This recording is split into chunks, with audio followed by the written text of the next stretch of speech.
प्राचीन काल से ही इस पृथ्वी पर ऐसी घटनाएं होती रही हैं जिन्हें मानव या तो जान नहीं पाया या उन्हें देखकर डर गया। इसी डर की वजह से उत्पन्न हुआ ईश्वर नाम का अवतार जो अभी तक चल रहा है, और ईश्वर के नाम पर ही उत्पन्न हुई तरह तरह की भ्रांतियाँ, अंधविश्वास, पाखंड। तो आइए आज बात करते हैं कुछ ऐसे ही अंधविश्वास और पाखंडों की जो पीढ़ी दर पीढ़ी ट्रांसफ़र होता जा रहा है और लोगों में अंधविश्वास और पाखंड को और ज़्यादा बढ़ावा देता जा रहा है। आज बात ऐसे ही बाबा की जो लोगों को देखकर उनका भविष्य बता देते हैं और उनकी समस्याओं को पर्चे पर लिख देते हैं और उनका समाधान भी बता देते हैं।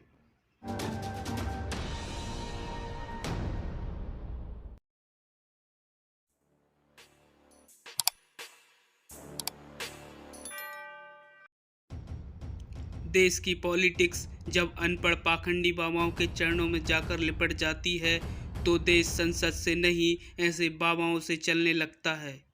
कुछ ऐसा ही हाल हमारे देश का आजकल हो चला है। एक से बढ़कर एक पाखंडी बाबा देश में आते जा रहे हैं और अपने झूठे चमत्कारों को दिखाकर जनता को गुमराह कर रहे हैं।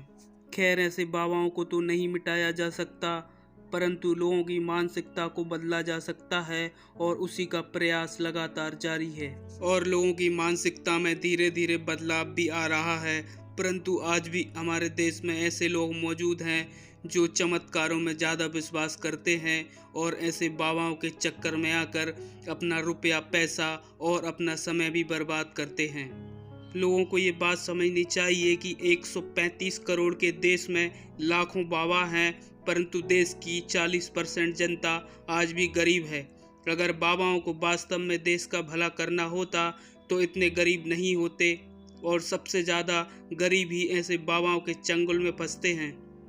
ऐसे ही एक नए चमत्कारी बाबा बागेश्वर धाम सरकार के बारे में खूब प्रचार प्रसार किया जा रहा है कि यह लोगों को देखकर उनकी बीमारी और उनके मन की बात बता देते हैं और पर्ची पर लिख देते हैं तथा उसका समाधान भी बता देते हैं।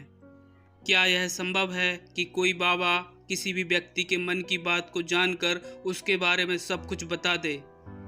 हमें नहीं लगता कि इस बात में कोई भी सच्चाई है। कुछ वैज्ञानिक कारण हैं जिनको जानकर आप बाबा की तरकीब को पकड़ सकते हैं और समझ सकते हैं कि बाबा कौन सी तरकीब का इस्तेमाल करके लोगों को मूर्ख बना रहे हैं। बागेश्वर धाम नाम का यह स्थान मध्य प्रदेश के छतरपुर जिले से आता है, जो कि आर्थिक और सामाजिक दृष्टि से काफ़ी पिछड़ा हुआ है। अपनी व्यक्तिगत और पारिवारिक समस्याओं को लोग जल्दी से जल्दी ठीक कर लेना चाहते हैं, इसलिए वे चमत्कारों में ज़्यादा विश्वास करते हैं और ऐसे बाबाओं के चंगुल में फंस जाते हैं।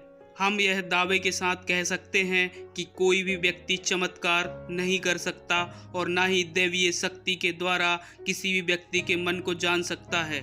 इसके पीछे कोई ना कोई वैज्ञानिक कारण जरूर होता है। जब उसका पता चल जाता है तो बाबाओं के खुलासे हो जाते हैं और बाबा फिर चुप बैठ जाते हैं।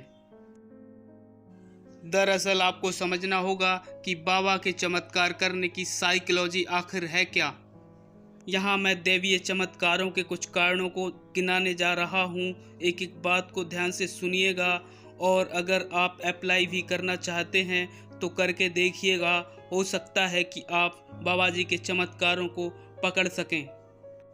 सबसे पहले तो आप जिस बाबा के बारे में सुना है कि वह बात मन की बातों को जानकर पर्चे पर लिख देते हैं, उसको लगातार 1 हफ्ते तक मॉनिटरिंग कीजिए कि बाबा लगातार वही समस्याएं पर्चे पर लिख रहे हैं या अलग अलग समस्याओं को पर्चे पर लिख रहे हैं। यह एक दिन में पता नहीं चलेगा, लगातार 1 हफ्ते या 2 हफ्ते में मॉनिटरिंग करनी पड़ेगी कि बाबा वाकई अलग अलग समस्याओं को लिख रहे हैं या फिर वही गिनी गिनाई बातों को हर पर्चे पर लिखते जा रहे हैं।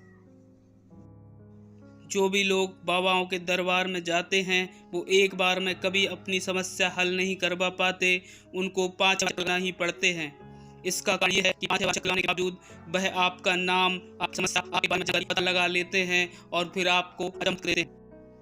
आप कहेंगे कि हमने तो किसी को बताया ही नहीं, परंतु जिनके साथ आप उठ बैठ रहे हैं हो सकता है कि वे उनके ही लोग हों और आपसे जानकारी इकट्ठा करके बाबा जी को बता रहे हों। तीसरी बात, कोई भी बाबा सीधे सीधे समस्याओं को नहीं बताते, वह एम्बिगियस शब्दों का इस्तेमाल करके समस्याओं को घुमा फिरा कर बताते हैं। चौथी और सबसे बड़ी बात, लॉ ऑफ प्रोबेबिलिटी सभी जगह काम करती है। लॉ ऑफ प्रोबेबिलिटी क्या है, इसके बारे में कुछ जानकारी समझ लीजिए। लॉ ऑफ प्रोबेबिलिटी के द्वारा आप 100 में से 30 से 70% सही गणना कर सकते हैं और लोगों को चौंका सकते हैं। मान लीजिए आपके पास 1000 महिलाएं आईं और पूछा कि बाबा जी हमें लड़का होगा या लड़की। आपने 500 महिलाओं को बता दिया कि आपको लड़का होगा और 500 को बता दिया कि आपको लड़की होगी। अब आपकी भविष्यवाणी की 50% संभावना पूरी तरह से बन चुकी है। जिन 50% महिलाओं को जो आपने कहा और वही हुआ, वह 50 महिलाओं को बताएंगी कि वहां पर जाने से हमारी मनोकामना पूर्ण हो जाती है। और जिन आधी महिलाओं को आपने कुछ बताया था और कुछ नहीं बताएंगी और इसी में संतुष्ट हो जाएंगी कि चलो बाबा जी ने कहा तो कुछ तो हुआ।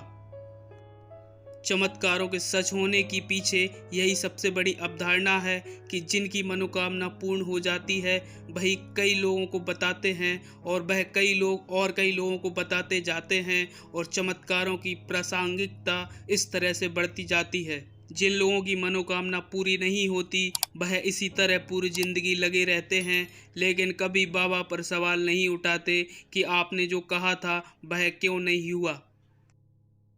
इसके बाद भी आपको लगता है कि कोई भी बाबा चमत्कार कर सकता है तो आप उन्हें अखिल भारतीय अंधश्रद्धा निर्मूलन समिति का नाम, पता और एड्रेस जरूर बताइएगा। इंटरनेट पर यह आपको सर्च करने पर मिल जाएगा। उन्होंने ऐसे चमत्कारों के लिए 25 लाख का इनाम रखा है जो अभी तक किसी ने नहीं जीत पाया है। अगर आपकी नज़र में कोई ऐसा बाबा है जो चमत्कार कर सकता है तो उन्हें इसके बारे में ज़रूर बताइएगा, क्योंकि अपने चमत्कारों का प्रदर्शन करके वह 25 लाख रुपए जीत सकते हैं और अपना नाम पूरी दुनिया में रोशन कर सकते हैं। वीडियो को देखने के लिए आपका बहुत बहुत धन्यवाद।